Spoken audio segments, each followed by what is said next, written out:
नमस्कार, आप देख रहे हैं कशिश न्यूज और आपके साथ न्यूज रूम लाइव में मैं हूं दीपक शर्मा।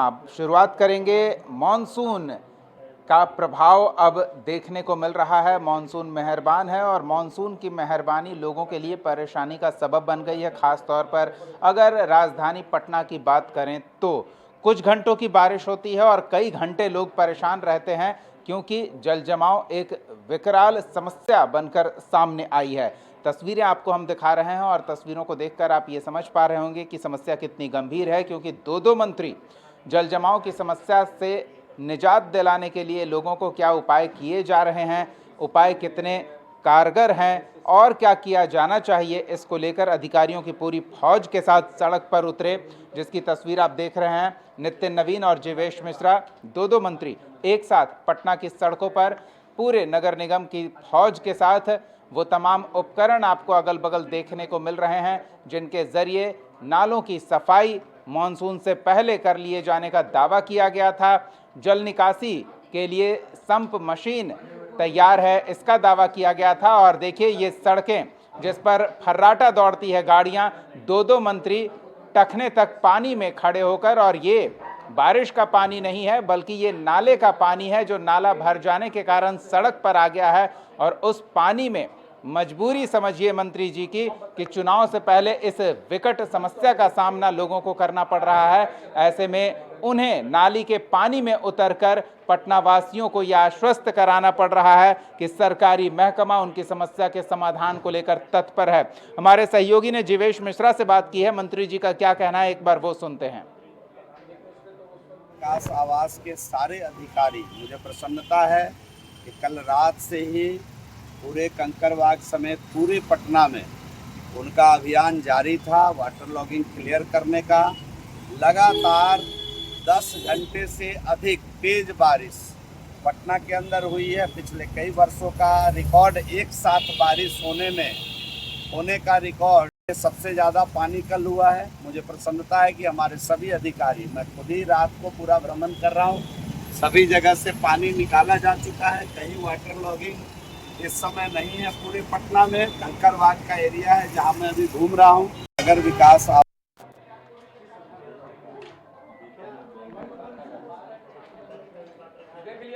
चलिए, तो दो मंत्री नाले का पानी जो सड़क पर भर गया है उसे निकालने के लिए क्या प्रयास किए जा रहे हैं वो जानकारी जुटा रहे थे और आश्वस्त कर रहे हैं कि इस समस्या का त्वरित समाधान हो जाएगा। लेकिन आपको पता है, आप अगर घर से बाहर निकल रहे हैं तो क्या स्थिति है। इस बीच हमारे सहयोगी ने पटना मेयर से भी बातचीत करने का प्रयास किया। उन्होंने पूरा ठीकरा बुडको पर फोड़ दिया। क्या कुछ कहना है पटना मेयर का, एक बार वो भी सुनते हैं। हम लोग का नगर निगम का बनाया गया है, वहाँ नहीं जाम है पानी। 2019 के बाद ये 2025 है। इन 6 सालों में पटना नगर निगम ने उस त्रासदी से उसमें भी बुटको का ही हाथ था। सब उन्हें संप हाउस था जो अस्थायी था, उसमें वो लोग सोए हुए थे और सब संप हाउस में पानी घुस गया था और इसी के वजह से पूरा पटना जाम हुआ था और नगर निगम बदनाम हुआ था। पिछले कई सालों से आप मेयर हैं, इसमें कहीं कोई संदेह नहीं कि पटना नगर निगम में काम हुआ है, ये बात सही है। इस बार जो जल जमाव हुआ है इसके लिए आप किसको जिम्मेदार ठहरा रही हैं? बुडको को। बुडको जी, तो बुडको तो नगर विकास की एक इकाई है, कैसे मानते हैं फिर? क्या अभी आपकी भेंट होने वाली है तो क्या कहना चाहिए, क्या पटना के लोगों को क्या भरोसा देना चाहेंगे आप? हम पटना को यही तो जहाँ तक हमसे हो रहा है वहाँ तो हम लोग कर रहे हैं और फिर आगे भी करेंगे जहाँ हम लोग। चलिए, सहयोगी प्रीतम हमारे साथ जुड़े हुए हैं, इनसे जानते हैं कि लोगों की इस परेशानी का क्या कोई समाधान दिख रहा है। मेयर से आपने बात की, हमने दो मंत्रियों को टखने तक पानी में उतरकर परेशानी समझते देखा है, क्या लग रहा है? क्या लग रहा है? जो पिछले 7 साल से लग रहा है वही हो रहा है। हमें याद है कि 30 सितंबर 2019 की रात में पटना में बारिश हुई थी। उसके बाद 30 सितंबर से लेकर 10 अक्टूबर तक पटना के राजेंद्र नगर कंकड़बाग में हम लोगों ने नाव चलते हुए देखा था और उस वक्त दुर्गा पूजा चल रही थी। हम लोगों ने वो हालात देखे हैं। इससे साफ पता चलता है दीपक कि पिछले 6 साल में नगर विकास विभाग ने और पटना नगर निगम ने, दोनों ने उस त्रासदी से कुछ भी नहीं सीखा है। अगर सीखा होता तो ये हालात पैदा नहीं होती। बारिश होगी, पहले तो लोग बारिश का इंतजार कर रहे थे, बारिश है, बारिश तो होगी। आपने जो मानसून पूर्व तैयारियां की थी, पटना नगर निगम का बजट 3000 करोड़ का है, नगर विकास विभाग का बजट बहुत बड़ा है। तो अब ये सवाल तो पटना नगर निगम की मेयर से पूछना चाहिए कि आप 7 साल से 8 साल से मेयर हैं, आपने क्या किया? आपने पूछा, क्या जवाब मिला? हमने पूछा तो उन्होंने कहा कि यहाँ पे बुडको नाम की एक संस्था है, Bihar Urban Infrastructure Development Corporation. BUDCO उन्होंने सारी जिम्मेदारी बुडको के ऊपर ठेल दी और कहा कि जो खुदाई होती है नालों की, उस पर बुडको हमसे परमिशन नहीं लेता है। जगह जगह तोड़फोड़ हुई है, नमामि गंगे का प्रोजेक्ट चल रहा है, उसके लिए हमें परमिशन नहीं लेता है। नहीं, लेकिन मेयर बुडको की बात कर रहे हैं, तो फिर प्राइवेट एजेंसियां क्यों लगाई गई है जब बुडको को ही सारा काम करना था? तो बुडको के पास जो टेंडर आता है वो प्राइवेट एजेंसियों को दे दिया जाता है और वो फिर प्राइवेट एजेंसियां अपने अपने ढंग से काम करती हैं। सवाल ये नहीं है, सवाल ये है कि जिस तरह से पटना में बारिश हुई उसके बाद जो जल जमाव के हालात हैं, चाहे पाटलिपुत्र कॉलोनी हो, चाहे वह मंत्रियों का बंगला हो या राजेंद्र नगर की जो स्थिति है, उसके लिए अगर कोई जिम्मेदार है तो पटना नगर निगम जिम्मेदार है, और उसके लिए अगर कोई जिम्मेदार है तो नगर विकास विभाग जिम्मेदार है। क्योंकि उनसे पूछा जाना चाहिए कि पटना के जो 4 विधायक हैं, चाहे वो संजीव चौरसिया हो, नितिन नवीन मंत्री है, और अरुण सिन्हा है, और एक और विधायक है, चारों लोग पटना में बैठते वो करते क्या है?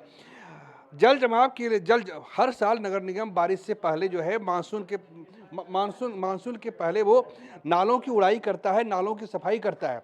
उसके लिए अलग से बजट एलोकेशन होता है। अगर नालों की सफाई होती तो जो भी जल जमाव के बाद जो अतिरिक्त पानी जो सड़कों में बह रहा था वो नालों के जरिए निकल जाता। नालों की सफाई हुई नहीं है। अगर नालों की सफाई हुई होती तो इस तरह के हालात पैदा नहीं होते। साफ तौर से दीपक, हमें ये लगता है कि कहीं न कहीं ये निगम से चूक हुई है, और मैं बोल लेता हूँ, और नगर विकास विभाग से चूक हुई है। 2019 में हमने क्या देखा था, थोड़ी सी मैं फ्लैशबैक में ले जाना चाहता हूँ। लोगों को याद है सुशील मोदी हाफ पैंट में घर से छोड़कर निकल रहे चले गए थे। उस वक्त नगर निगम ने ये किया था कि नगर निगम के जो सम्प हाउस है वो 2 तरीके से चलते हैं। एक डीजल सम्प हाउस होता है, एक इलेक्ट्रिक होता है। तो पहले केवल इलेक्ट्रिक का इस्तेमाल होता था, लेकिन सैदपुर जैसे इलाके में जैसे ही पानी प्रवेश करता है सम्प हाउस में तो नागरिकों की सुरक्षा के लिए बिजली काट दी जाती है। उसके लिए फिर डीजल सम्प हाउस को इंट्रोड्यूस किया जाता है। तो अगर डीजल सम्प हाउस भी सही तरीके से काम करते हो तो इस तरीके से पिछले 2 दिनों से पानी जो बह रहा है वो नहीं होता। और दूसरी बात, पटना में दिक्कत क्या है कि पटना की सड़कों पर जब पानी बहता है तो जगह जगह मेन होल खुले हुए हैं। उसी में आपको याद होगा 2018 के दिसंबर में एक बच्चे की मौत हो जाती है। दीपक नाम का बच्चा था, 12 साल की, पुनाई चेक सम्प हाउस में वो गिरता है, उसकी मौत हो जाती है, उसकी लाश तक नहीं मिलती है। तो ये इस सब घटनाओं से नगर निगम ने सबक नहीं लिया है, नगर विकास विभाग ने सबक नहीं लिया है। ऊपर मान लीजिए, फर्ज कीजिए कि आप किसी मोहल्ले में जा रहे हैं, आप बिल्कुल अननोन हैं, ऊपर पानी बह रहा है, और अगर किसी चैम्बर में आपकी गाड़ी घुस जाती है या आपका पैर चला जाता है या छोटे बच्चे चले जाते हैं, तो क्या वो बचेंगे? चलिए, तो ये इतनी आम बात है, एक आम व्यक्ति जो हर दिन इस समस्या से दो चार होता है वो समझ रहा है कि परेशानी कहाँ है, लेकिन उस परेशानी को दूर करने का प्रयास क्यों नहीं हो रहा है, ये बड़ा सवाल है। धन्यवाद प्रीतम इस तमाम बातचीत और जानकारी के लिए। तो हम अपने सहयोगी से समझने का प्रयास करेंगे और बेहतर तरीके से, लेकिन मंत्री जी क्या समझने के लिए सड़क पर उतरे थे और बीते 7 साल से क्यों यही हालात बदल नहीं रहे हैं, ये भी जानने की हमने कोशिश की। मंत्री जीवेश मिश्रा इन परिस्थितियों को लेकर कशिश न्यूज से खास बातचीत में क्या कहते हैं, जरा एक बार वो भी सुनिए। ये तो जरा सी बारिश हुई कि पटना की हालत तो बारिश जरा सी नहीं हुई है, इसको पहले तो करेक्शन कर लीजिए। बारिश घनघोर हुई है। पिछले 30 वर्षों में एक साथ इतना पानी नहीं बरसा था जो लगातार बरसा हो, कि अगर 14 घंटे की मूसलाधार बारिश लगातार हुई है। मैं विभाग के सभी अधिकारियों को धन्यवाद देना चाहता हूं कि आप जानिए कि जैसे ही प्रेडिक्शन मिला परसों रात कि तेज़ बारिश होने की संभावना है, हमारे सभी अधिकारी रात भर सड़कों पर पानी कैसे निकले इसकी मॉनिटरिंग कर रहे थे। कल पूरी रात मैं भी सारे सम्प हाउस को देखा हूं, दिन में भी माननीय मंत्री पथ निर्माण के साथ हमारा पूरा भ्रमण हुआ है। जितनी तेज़ रफ्तार की बारिश हुई है, जितना MLT पानी कलेक्ट हुआ है, उसको काफ़ी तेज़ी से निकालने के लिए पूरे विभाग जिम्मेदारी लेकर काम कर रहा है। मैं पटना के नगरवासियों को आश्वस्त करता हूं कि आज की तकलीफ़ जो भी है उसको हम आज ही ठीक करेंगे। हर हालत में देर रात तक सभी जगह से पानी निकाल लिया जाएगा, इस प्रकार की चेष्टा की जा रही है। अभी हमने तुरंत आपात बैठक भी बुलाई है जिसमें सभी हमारे विधायक जी जो नगर के हैं, सभी विधायक, हमारे मेयर, डिप्टी मेयर समेत सभी अधिकारी, दूसरे विभाग के भी अधिकारियों को हमने बुलाया है कि आपका कॉपरेशन कोऑर्डिनेशन कहाँ बनेगा और किस प्रकार हम पानी को सक्शन, जहाँ पे लो लैंड है वहाँ सक्शन मशीन लगा करके भी पानी निकालने का पूरा दिन रात हमारे अधिकारी लगे हुए हैं और इसको कर रहे हैं। आज रात तक हर हालत में जहाँ भी लो लैंड है, जहाँ भी पानी लगा हुआ है, उसको हम निकाल कर ड्रेन करेंगे, इस प्रकार की व्यवस्था कर रहे हैं। कैमरा पर्सन राकेश के साथ प्रीतम कुमार, कशिश न्यूज, पटना। तो मंत्री जी का दावा है कि 12 घंटे में इस परेशानी का हल जनता के सामने होगा और उनके पैर गीले नहीं होंगे अगर वो सड़क पर निकले, बारिश ना हो तो। सहयोगी राजीव हमारे साथ जुड़े हुए हैं। राजीव, कुछ ज़्यादा बदल नहीं रहा है, ऐसा नहीं है कि भूकंप आ गया और पटना की पूरी भौगोलिक परिस्थिति ही बदल गई, लेकिन साल दर साल वही हालात, वही कीचड़, वही नालियां सड़क पर बहती हुई, क्यों नहीं सुधार पा रहे हैं? ये क्या बैठक में बातचीत हो रही है? जी देखिए, बैठक तो हमेशा होती है, बैठक की तो बात ही नहीं करनी है। जब भी इस तरह की परिस्थिति बनती है तो बैठक का दौर शुरू हो जाता है और सारा ठिकरा प्रशासनिक अधिकारियों पर, बुडकों पे फोड़ा जाता है। 2-3 बिंदु हम बताना चाह रहे हैं जिसको आज चर्चा की विषय है। जैसे कल मेरी बात हो रही थी पूर्व नगर विकास मंत्री, वर्तमान में पथ निर्माण मंत्री और यहाँ बांकीपुर के विधानसभा के लगातार 4 टर्म से विधायक नितिन नवीन जी से। उनका कहना था, मैंने कहा कि आखिर ऐसा क्यों हो जा रहा है कि आपको बार बार बजट देने के बाद भी, नाला को कनेक्ट करने के बाद भी, संप हाउस को चालू करने के बाद भी आखिर क्यों ऐसी स्थिति बन जाती है कि 4-5 घंटे 6 घंटे की बारिश में आप लबालब हो जाता है पटना। उनका एक तर्क था, वो कहते हैं कि कटोरे के शेप का पटना शहर है। गंगा नदी का उफान जो है चरम पे रहता है इस समय, उसके चलते क्या होता है कि संप हाउस के जरिए पानी फेंका जाता है। लेकिन एक चीज है, कटोरे के अलावा भी एक परेशानी और है। बुडको जो तरह तरह के स्कीम चला रही है या फिर पथ निर्माण हो रहे हैं, जो निर्माण करता है, जो संवेदक हैं, उनकी गलती सबसे ज़्यादा होती है इसमें। क्या करते हैं वो लोग, किसी नाले को काटने के लिए वो लोग रोड काट दिए, उसके बाद उसमें क्या होता है कि अपना काम तो कर लिए वो, लेकिन वो जो नाला बनाते हैं उसको कनेक्ट नहीं करते। इसलिए नहीं कनेक्ट करते हैं कि अगला भी नाला बने तो उसमें कनेक्ट करेंगे। जब एक बन गया तो एक को कनेक्ट कर देना चाहिए था मुख्य नाला से। उससे क्या होता कि वो संप हाउस के पास पानी जाता, संप हाउस के पास पानी जाता तो उड़ाई होती, तो पानी लगने की संभावना कम होती। अब दूसरी चीज है कि बुडको ने एसटीपी प्लांट की बात की है, तो वहां पे अभी तक एसटीपी प्लांट बना नहीं पूरी तरह से। उसमें क्या है कि पहले ही शहर में घुसने से पहले, जो संप हाउस घुसने के पानी जो जाता है उसके पहले उसमें जितने कचड़े होते हैं उसको हटाने का प्रावधान है। क्या होता है कि संप हाउस में पानी गया, पानी के साथ प्लास्टिक, माने जो कचरा है वो भी जाता है, मशीन में चलता है तो पानी कम खींचता है। तो ये सारी चीजें टेक्निकल चीज, ये सारी चीजें उन लोगों को समझ में नहीं आ रही है जो आप समझ पा रहे हैं? सब समझ में आ रही है, लेकिन क्या जानबूझ के पटना को डुबाया जा रहा है ताकि अगली बार और बेहतर बड़ा फंड मिले? हाँ, ये तो है, ये तो सर्वविदित है कि जिसको कहा जा सकता है कि ये हम लोग सोचते हैं जो, लेकिन प्रशासन और सरकार के लोग ये बात नहीं सोचते हैं।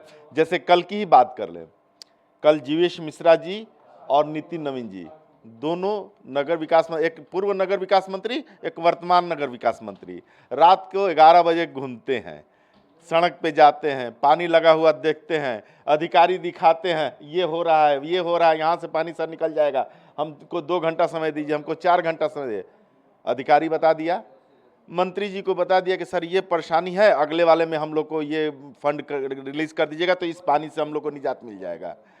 लेकिन वो सिस्टमेटिक ढंग से जो नहीं होता है काम, और सिर्फ फंड रेज करने के लिए इसको दिखा दिया जाता है कि आज का पानी इस मद में इसके चलते जाम हुआ है, ये सारी चीजें हो रही हैं। चलिए, बहुत बहुत धन्यवाद राजीव। तो ये हमारे सहयोगी राजीव एक संभावना व्यक्त कर रहे थे, और अगर लोग इस संभावनाओं को पकड़ लें तो समस्या सरकारी महकमे के लिए हो सकती है, सरकारी व्यवस्था के लिए हो सकती है कि कहीं लोगों की परेशानी को पैसा कमाने का जरिया तो नहीं बना लिया गया है। पटना का जल जमाव दुधारू गाय की तरह तो नहीं हो गया है, जिस परेशानी को बरकरार रखा जाए ताकि व्यवस्था बनी रहे कैश फ्लो की, और हर बार एक नया फंड एक नई समस्या के लिए जारी किया जाए और कोऑर्डिनेशन न होने के कारण उस समस्या को बरकरार रखा जाए।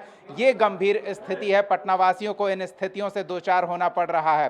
फिलहाल एक छोटे से ब्रेक का समय हो चला है। ब्रेक के बाद रुख करेंगे झारखंड का, जहां 108 एम्बुलेंस सेवा के कर्मी हड़ताल पर चले गए हैं और मरीजों की परेशानी बढ़ गई है। बताएंगे पूरी क्या स्थिति है इस ब्रेक के बाद।